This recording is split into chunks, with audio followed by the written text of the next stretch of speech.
آپ جانتے ہیں کہ 1912 کے اندر طرابلس میں ایک جنگ ہوئی تھی اور اس میں بہت سارے مسلمان شہید ہوئے تھے۔ مسلمانوں نے اپنی بقا کی یہ جنگ لڑی تھی۔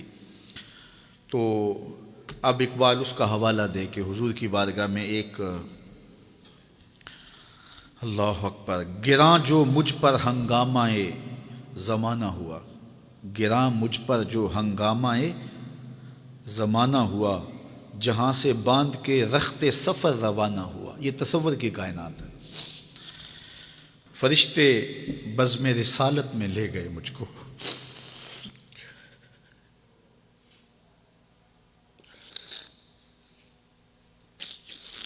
وہ کہتے ہیں کہ میں تصور ہی میں جب اس دنیا کے ہنگاموں سے اکتا گیا تو میں نے رخت سفر باندھ لیا۔ اب شام و سحر کے سفر میں میرے پاس سواری کوئی نہیں ہے اور جاؤں تو کدھر جاؤں، لیکن دنیا سے اکتا کے سامان سفر باندھ کے اپنے دل اور روح، اعلیٰ حضرت نے کہا تھا نا، جان و دل ہوش و خرد سب تو مدینے پہنچے، تم نہیں چلتے رضا سارا تو سامان گیا۔ تو اقبال نے بھی سارا سامان باندھ لیا، تو پھر سواری کیا آئی؟ فرشتے بزم رسالت میں لے گئے مجھ کو۔ یہ تصور کی دنیا ہے اور اقبال کا ایک اپنا جہان تھا۔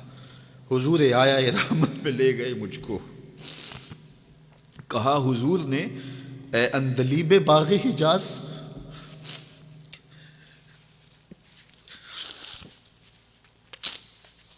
کہا حضور نے اے اندلیب باغ حجاز، کلی کلی ہے تیری گرمی نوا سے گداز، ہمیشہ سرخوش جام بلا ہے دل تیرا، فتادگی ہے تیری غیرت سجود و نیاز، نکل کے باغ جہاں سے رنگ بو آیا، نکل کر باغ جہاں سے رنگ بو آیا، ہمارے واسطے کیا تحفہ لے کے تو آیا۔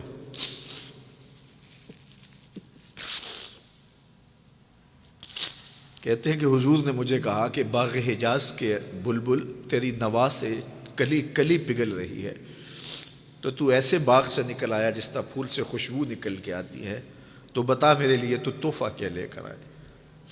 اب اقبال کا جواب سنیے، حضور دہر میں آسودگی نہیں ملتی، حضور دہر میں آسودگی نہیں ملتی، تلاش جس کی ہے وہ زندگی نہیں ملتی، ہزاروں لالا و گل ہیں ریاض ہستی میں، وفا کی جس میں بو ہو وہ کلی نہیں ملتی، مگر میں نظر کو ایک آبگینہ لایا ہوں۔ یہ 1912 کی بات ہے جب طرابلس کی جنگ لگی تھی۔ مگر میں نظر کو ایک آبگینہ لایا ہوں، جو چیز اس میں ہے جنت میں بھی نہیں ملتی، جھلکتی ہے تیری امت کی آبرو اس میں، طرابلس کے شہیدوں کا ہے لہو اس میں۔ اگر اس دور میں اقبال ہوتا اس کا کلیجہ پھٹ جاتا۔ اللہ اس شخص کی قبر پہ کروڑوں رحمتوں کا نزول کرے اور امت کو پوری دنیا کے اوپر وحدت نصیب فرمائے۔ یہ امت علم کی، عمل کی راہوں سے گزر کے اپنی منزل کی طرف گامزن ہو اور وحدت کے حقیقی اجالے اس امت کو نصیب ہوں، اور بھٹکا ہوا آہو پھر سوئے حرم پہنچے اور یہ امت ایک منزل کی طرف وحدت فکر کے ساتھ، وحدت عمل کے ساتھ آگے بڑھے اور کھویا ہوا وقار اس کو نصیب ہو۔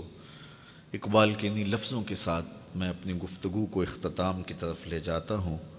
بھٹکے ہوئے آہو کو پھر سوئے حرم لے چل، اس شہر کے خوگر کو پھر وسعت صحرا دے، میں بلبل نالہ ہوں اس اجڑے گلستاں کا، تاثیر کا سائل ہوں محتاج کو داتا دے۔ فکر اقبال کی روشنی میں اللہ ہمیں آگے بڑھنے کی توفیق دے۔